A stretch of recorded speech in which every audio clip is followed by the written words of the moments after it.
I'm Matt here from the DisKingdom Podcast. In this episode, we're going to be talking about meet and greets at the parks, and also we're going to be talking a little bit about the Disney Cruise Line and how that kind of changes, because Matt's done a few of them in the past. But as far as meet and greets go, they seem to be getting more and more popular. Lots of people posting about them. The wait times, when I've been looking on the app recently, where I've been booking fast passes, the queues for them seem to be larger than some of the rides.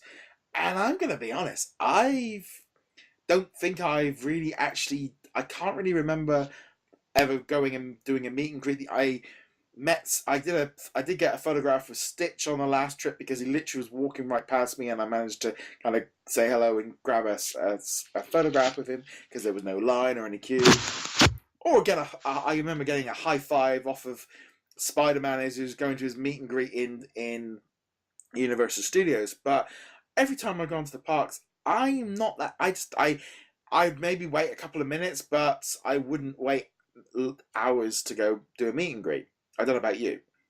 Oh God, it reminds me of horrible memories of when I first met Anna and Elsa. I waited for 6 hours because that was when the movie first came out, and they had to get tickets out. That's how popular they were. It's really strange. It's like, for me, I just cannot. I can't. I'll be honest, especially human characters. That's even worse for me, because I look at them and it's like, you're just dressed up as them. I don't. Well, It's that hard. It's just being just a pure. I think it's just a pure adultness of doing it. I will be honest. I was looking at the fast passes the other day and noticing that, like, I don't think the launch bay has very long queues. And I did kind of say, I said, kind of cool to get a photograph with Chewbacca or Kylo Ren. But if it's anything more than 5-10 minutes, I just don't think I'd do it.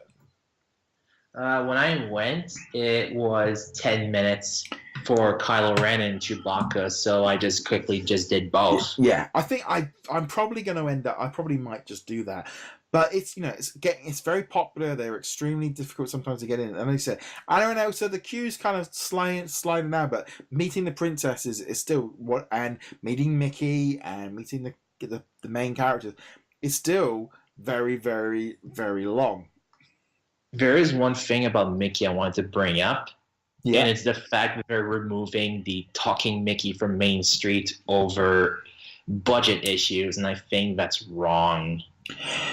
The only thing from that is, I'm wondering if it's just taking too long because he's talking to people, and I'm wondering if that might It was that, and the other reason I heard was because parents were getting confused why he was only talking in that location and not in others. So they're like, we're just going to remove it to make it simpler. But I think having characters like Mickey, Donald, and Minnie talk makes more of the experience if they were to roll it out across different sections of the park. Yeah, I mean, it's very, very tricky. I can see why that they have that issue of just what's going on with it already. I mean, I'm just looking here now on my Disney Experience app just to see what some of the kind of cues are for this kind of thing. Here we go, characters. I mean, it's just this kind of weird thing, really, of just, I don't know, it's very popular, but it just does not feel for me. Yeah, when I was a kid, when I first went to Disney World, characters were more walking outside. They weren't really in lines other than Mickey. Yeah. Because you could just see like Prince John or Robin Hood just walking about Main Street and just bump into them, say hi, get an autograph. But now, because more people go to the parks, they're forced to do more lines everywhere. So it kind of ruins the whole bumping into the Disney characters thing that you used to have at the parks, but they have that now at the cruise. I mean, looking here at some of the queues, like Launch Bay, as of right now, this second, it's 10-minute wait for Launch Bay, sort of meeting BB-8 and Kylo Ren. Celebrity Spotlight, 15 minutes.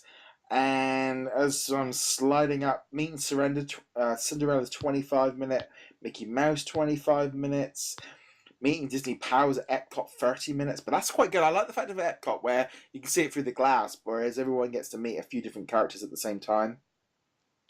Yeah, that works. And especially in Epcot where they have the Epcot character spot where you can meet 4 characters in one line. Yeah. I mean, Anna and Elsa and Rapunzel and Tatiana are 35 minutes. Also, Tinkerbell is 35 minutes. Ariel is 40 minutes. Disney characters in Animal Kingdom is up to 40 minutes. Mickey and Minnie are 40 minutes. 45 minutes at Hollywood Studios. See how it's getting sort of longer, and that's the longest one of them all. But yeah, and the only other thing as well is I do think Disney miss out by not doing enough new stuff quicker, because I always feel like because there was no meet and greets for Coco at all. There was just a wooden puppet in Paris. That's it. That's what I was going to say. Paris did actually have they had like a meet and greet kind of thing, which I think was awesome, and I love the fact that Paris got it as well, because I love stuff going to Paris, and it's like, obviously with The Incredibles coming up, you think that would make a lot of sense. I know the Avengers and the Marvel stuff's always a little bit tricky because of the rules at Florida, so it's a little bit easier at Paris or things. Or on the cruise ships. That's how they get away with it, because it's technically on the sea. They can get away with it. Yeah, so I'm hoping we see a little bit more of that. I mean, Star Wars is now just a permanent thing. I'm having seen the wait times. I am going to go do that. I will make an exception and be like, nope, next time we go, because there's not else a lot to do at Hollywood Studios. There's 4 rides, that's it? Yeah, I know. I've got to book my fast passes tomorrow for Hollywood Studios, and it's a little bit like, okay, so Star Tours, and I'm not going to... Muppets? It's not for a 10-minute wait, it's not probably even worth the fast pass. It's you can just walk on. I mean, I got to do it, but it's just that thing of, maybe because there's just less people, that, I mean, once the Galaxy's Edge opens, it will probably shoot up. But I think as a whole, it's also just such a good, easy way of integrating with new shows, bringing them in. They just seem to be sometimes a little bit too slow to get them off the bat. Yeah, that's true. And one thing I love about the meet and greets is that in Animal Kingdom, next month, we're going to be starting Donald's Dinosaur Bash, which is basically cross-promotion for DuckTales, because we're going to have Scrooge McDuck with a new outfit based on a new show, and there's also going to be bringing back Launchpad McQuack. That's a rare character, so it's a good chance for people to finally meet Launchpad after 20 years. Yeah, I must admit, me and my wife were talking about this the other day, because she's like, Donald's like her favourite character, and she was like, we've never actually met him. And I said, well, mate, it's like, I mean, the cues of this thing's going to be insane, but I'm actually probably a little bit more, being a DuckTales fan as a kid, like Scrooge McDuck will actually be like, it's that kind of thing. It's like also being an adult and feeling a bit goofy while taking those photographs and stuff. But it's just a fun thing, but also in some ways it's quite a cheap thing for Disney to put on. Yes, and especially since the parks have different rules when it comes to meet and greets. Like here in the States, it's all lines. And Disneyland sometimes do meet and greets outside with characters just wandering around, like Alice, Mad Hatter, Captain Hook are known for wandering around. But in Paris and Japan, the characters are free roaming with barely any lines. You just go up to them and take a picture with them. They'll bring out like 10, 15 characters at once. Yeah, I mean, that's how I did it with Stitch, was literally just in the thing. And I just remember as a kid seeing the characters, but never really ever kind of going and doing it. But I'm hoping, maybe on this next trip, I will kind of try and get a few ones, especially now we've got the photo pass. And that's the other good thing as well, you're getting some good photographs. Yeah, for me, meet and greets are the biggest reason I go to Disney parks, because I love the Disney characters. Especially on Disney cruises, because you can meet them just literally when you're walking around, or the lines are barely short if you show up 5 minutes in advance. I suppose as well as in that situation where you've got a lot of, you maybe got that little bit longer to do it, especially on the sea days where they're going to be out a bit longer, and and no one's in that kind of queue zone, are they?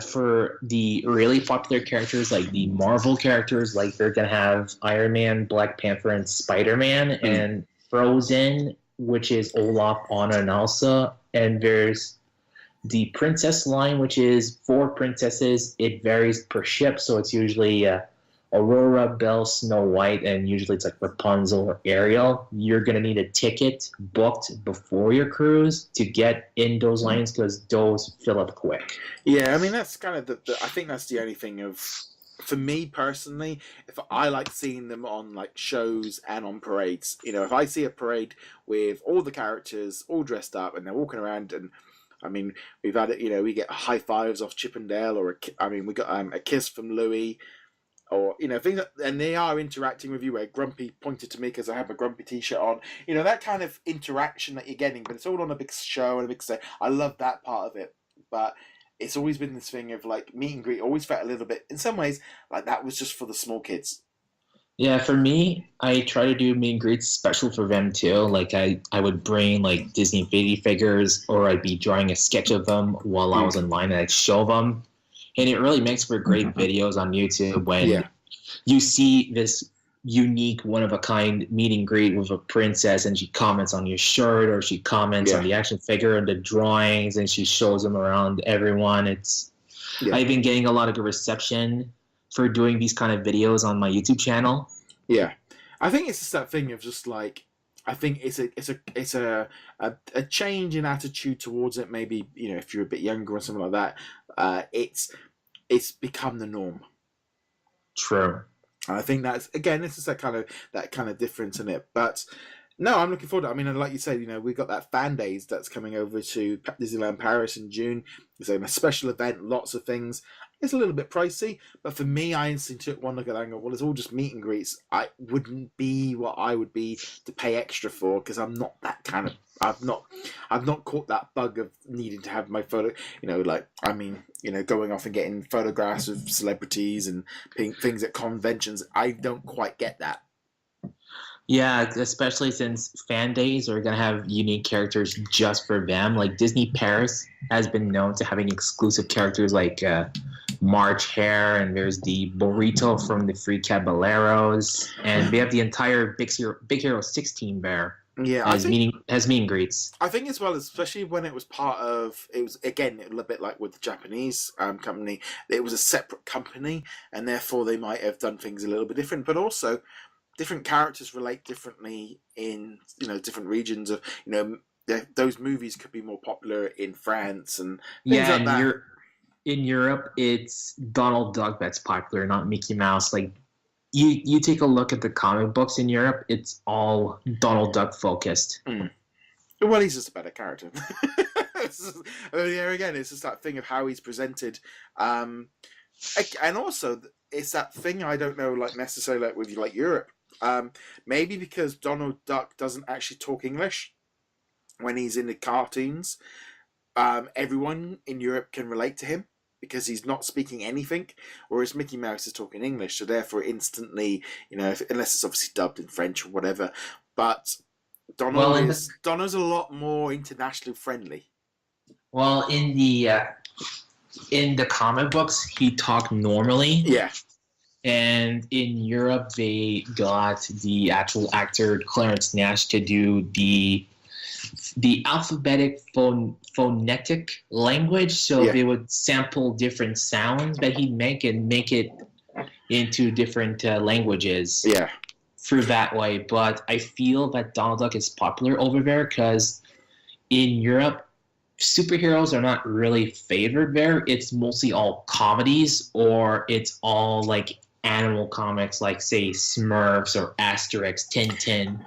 Those kind of comics are more popular in Europe compared to like Spider-Man or Batman. Yeah, I mean, I think Britain might slide into a different thing because the American, we're much more in tune with that, and also the Marvel comics are in English as well, so we kind of, there's a slight difference. But then again, you got the French and the German and the Italians and the Spanish, etc. It works a bit differently, and yeah, we've got a lot of different bits and pieces over here, and I mean, we have an Asterix actual theme park not too far away from Disneyland Paris.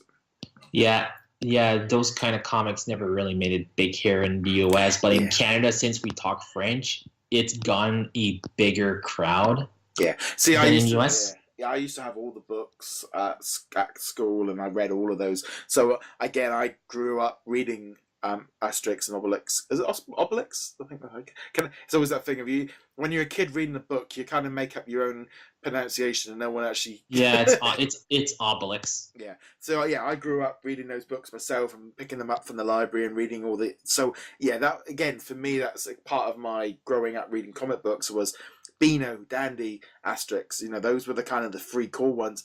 A little bit of Disney, but I didn't really grow up with the Disney comic books, so. It's again, different cultures and do things differently, but I definitely feel like these meet and greets are becoming they are becoming just more popular especially with the young a new generation coming up underneath with the selfies and that whole generation of taking fun photographs and so with celebrities and stuff. It's a very different thing now, and it's just standard. Yeah, did you know there's an Instagram page just for Disney ducks, like actual ducks at Disney World? It doesn't surprise me in the slightest. But yeah, honestly, just to get back into meet and greets, I personally like meet and greets on Disney cruises better than at the Disney parks because you feel like you have more time with the characters compared to the parks. Like the parks, the lines are so big, so they rush you. Like they usually just meet like a minute or two, but when you're on a cruise, the lines are really shorter, so you get more time with the characters. Like you can easily have Mickey for 5 minutes. I will say there is one cool thing of a couple of the trips I had to Disneyland Paris where we were at the resorts, just the Santa Fe and the Cheyenne, and Goofy turned up and was in the lobby taking photographs with people. That was quite fun because it wasn't really expected. There wasn't really a long line. Again, didn't queue up, took some photographs of him, but that was kind of quite cool because it was quite a small little area and he just walked in and was doing it. There was no massive queues, and that was kind of one of the cool things as well. Yeah, do you know what they call Goofy in French? No. Dingo. Dingo. Well, it's like Dango, yeah. But it's written Dingo, so that's just a weird fact. Yeah, it's always that weird thing for me with when I go to Paris because all the rides and all the areas are all in French, and obviously as you'd expect.